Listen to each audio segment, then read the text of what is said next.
Hi, this is Lance with HealthySimulation.com. Right now I'm at IPSSW, which is being held for the first time in the United States at the New York Academy of Medicine, which is just across from Central Park, about 103rd Street. I'm standing here with Lisa from HealthStream, who has helped to sponsor Healthy Simulation being at IPSSW this year. For their 5th annual meeting, why HealthStream decided to support exhibits at IPSSW here in the United States this year, and what the connection is with supporting pediatric simulation specifically. HealthStream's on the cutting edge of simulation development in terms of education, and our current newly developed platform is called Sim Manager. It's part of a joint venture with Laerdal, part of their Sim Center venture. Okay. And the idea behind Sim Manager is to have an internet-based, cloud-based platform where people can take care of all of their simulation educational needs. They can manage resources, they can download scenarios from Sim Store, they can set up classes, they can manage content. And overall, Sim Manager has been shown to be a very, very effective tool in helping primarily hospitals and also educational institutions develop their simulation programs. Right, and I know that HealthStream supports a lot of competency review in an online-based format with regards to the numerous hospitals across the United States. Well, you know, Lance, our bread and butter is our learning management platform. So we started with education in the hospital setting and have grown now to be in 1 out of every 2 hospitals in the U.S. Wow. And being on the cutting edge in terms of simulation means we needed to go to the next level. Fortunately, HealthStream has a continuum in the blended learning environment. We begin with our courseware. We move into sort of a soft approach into simulation with hard code. Okay. And then you move into scenarios using high fidelity simulators. So we really have the entire scope of blended learning at our fingertips. And Right. I think that's really important in this venue to be able to address each one of those. I definitely see the opportunity of stepping up a simulation program slowly and surely, as opposed to just kind of making a huge capital investment without understanding really what the needs of stakeholders really are. And blended learning has been shown to be so effective in reaching students, much stronger than, say, a lecture setting. When you can really get a hands-on environment for students, the memory is so much more impactful. So Lisa, some of the, already on day one here at IPSSW, I've been noticing a lot of discussions about research in terms of implementing simulation as a way to maintain competency, not only initial training of pediatric-based knowledge and skills, especially in residency type programs and in hospitals, but also for the retention of that information and taking a look at how simulation can be used as an effective tool, whether it be in situ, just-in-time training, or ongoing kind of reiterations of that initial training to be able to maintain most of that retention. And so, can you talk to us a little bit about how Sim Manager can be used as a platform to help kind of schedule and maintain this overarching kind of ongoing program and kind of culture of ongoing training with simulation? Well, you just summarized part of it, and we feel strongly that competency is an ever-changing, ever-flowing thing, that you don't just take a one-time skills test and you're done, but it is something that is actionable and that people need to constantly be taking a look at competency in terms of an ongoing evolution of time and skill level.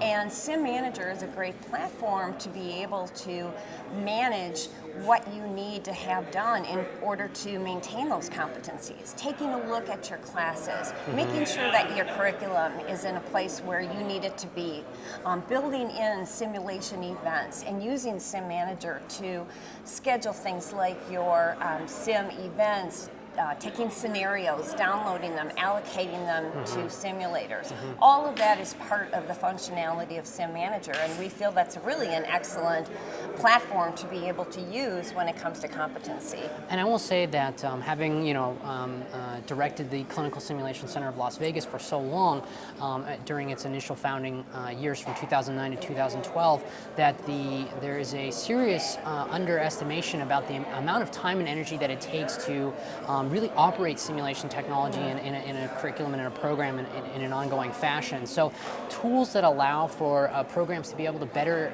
start and engage with an ongoing process, whether it be equipment, scheduling, calendar, specific rooms, or just the scenarios themselves. That kind of management is definitely something that folks should definitely consider for that long-term application of utilizing simulation. It's not just something where you can buy the equipment and then walk away from it. It really does require staff time, training, and an ongoing process that's conducive to what we're hearing here at IPSSW about the need for ongoing training and core competencies.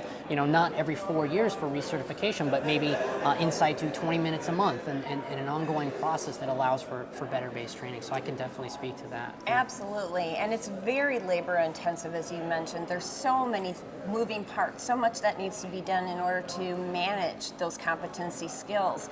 And even the AHA has moved more into the maintenance of competency idea. So we are very supportive of organizations that also want to hone in on their competencies and make sure that their staff is competent in that flowing environment, and be able to help them capture that through our tools. You can learn more about Sim Manager by watching my comprehensive product breakdown. Watch part 1 of my IPSSW coverage by clicking the video below.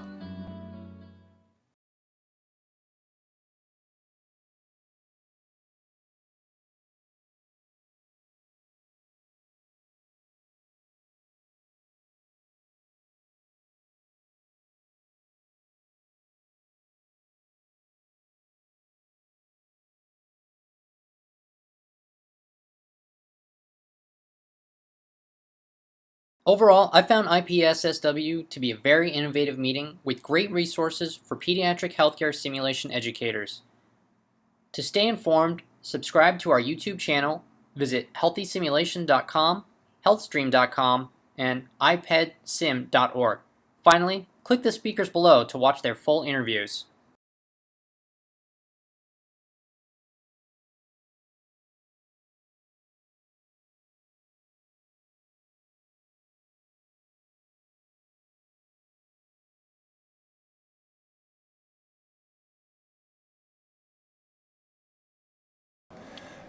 And that's one of the things that I found really remarkable here.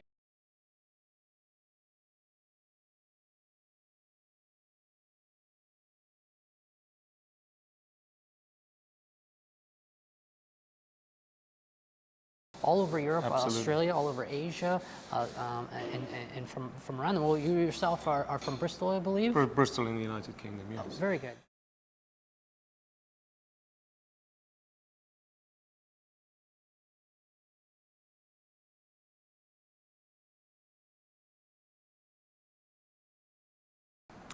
And so that's how the meeting started. In actual fact, one of my colleagues and friends, Eva Wesselin Eriksson, who is a neonatologist in Stockholm in Sweden, in 2008 decided that because of this perception that she had, that she was going to have a meeting and invite international group to attend, to really start getting to grips with what it is that is so specific and special about pediatric education, but it's more specifically pediatric simulation. This is the first meeting in the United States. Yeah. It's the 5th annual meeting, but I've noticed that you've had quite an increased presence, all the way up into about almost 500 participants at this event, but from all around the world.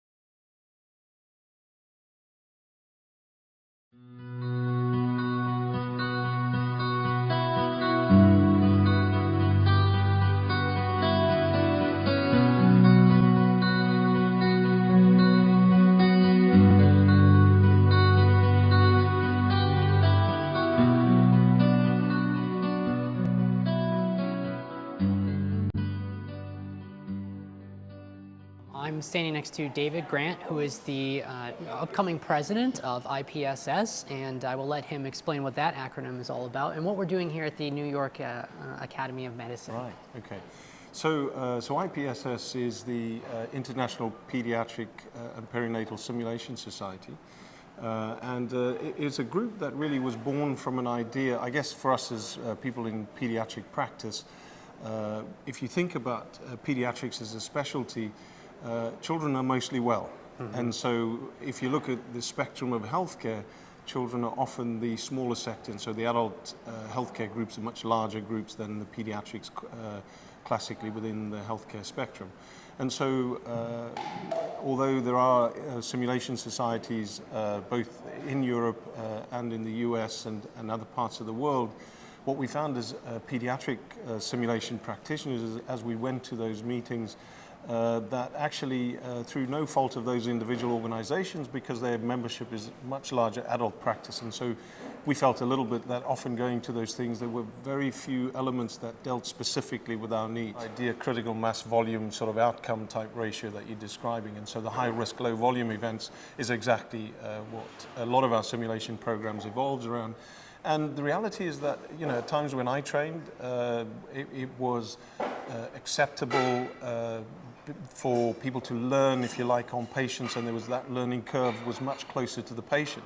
And through simulation education, and particularly changes in the way that medical education across the world is changing, as well as nursing practices and training, we're trying to move that learning curve towards expertise further away from the patient, and so that we have those learning experiences in a simulated patient environment rather than on a clinical patient. So I think most of us in the field believe that that's a continuum of training. So you learn in your simulated environment first. You have that critical first element of your growth towards expertise, which is then supplemented through clinical mentorship and clinical training, which the one will never replace the other. Right. I definitely would agree to you that one of the things that I try to champion through healthysimulation.com and having been the director of the Clinical Simulation Center of Las Vegas for its founding 3 years was it's not just an investment in these pieces of equipment. You really do need to consider the staff and the operations and the curriculum and the training of those individuals who are going to then be using this equipment to begin with this training. But there's often a misperception that simulation is about mannequins. And actually what we believe very strongly is that simulation is an educational methodology, one of many. Right. And so there are applications where we can, as a simulation community, help with healthcare education and improvement of child health, which is a central part of our mission statement of the society, by using the methodologies that we use in a sort of disruptive manner, by using those fidelities potentially in a lower fidelity setting in developing countries. And so that's very much a focus for us to try and get more involved in that. And you'll notice from these speakers, we've got a gentleman from Malawi, Norman Lufesi, which the IPSS is, and the Education Committee is collaborating with the World Federation of Pediatric Intensive Care Societies around a project specifically working with healthcare providers in Malawi to embed simulation education at a much lower fidelity than one might perceive. So we're taking some of these experts maybe from programs that, while simulation has only been around for, the technology's only been maybe over a decade, those folks that have had that opportunity to get engaged with it, now we can take some of those resources and apply them to other parts of the world and really represent an international kind of meeting, which I think is fantastic. Yeah. I think we all passionately believe that nobody should have to reinvent the wheel, and so if the expertise is there, we should share this to help. And the community itself has most of the answers for the challenges that newcomers are facing, and so the more that we can provide for a community to be able to engage in dialogue, the more we can help each other out. It sounds like if you have anything remotely related to pediatric simulation in your country or your healthcare system, that this is a wonderful place to provide for an innovative discussion and get involved with the community itself. So thank you so much, David. Really appreciate it. Watch part 1 of my IPSSW coverage by clicking the video below.